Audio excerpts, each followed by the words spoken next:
Tous ces écrivains, ces prophètes, ces auteurs, étaient-ils vraiment chargés de cette mission? Ou bien étaient-ils seulement bien intentionnés tout en étant dans l'erreur? Peut-être s'agissait-il juste d'imposteurs, de menteurs plutôt que de prophètes? Ou bien étaient-ils, comme ils le prétendaient, des hommes que Dieu avait choisis pour atteindre l'humanité, vous et moi y compris?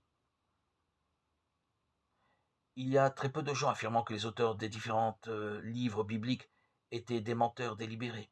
Leurs textes ayant inspiré les plus hauts standards d'intégrité et d'honnêteté, il serait improbable qu'ils soient tous menteurs.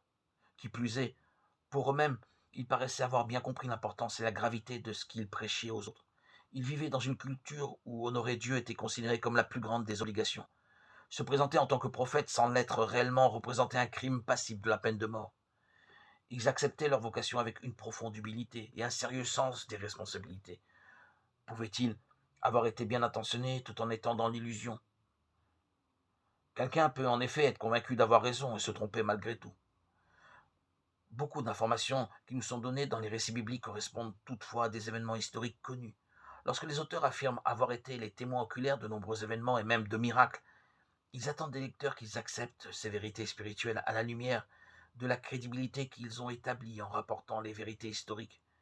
Ces vérités historiques indiquent que les disciples ne pouvaient pas être bien intentionnés et se tromper. Soit ce qu'ils racontaient s'est réellement passé, soit c'est une invention.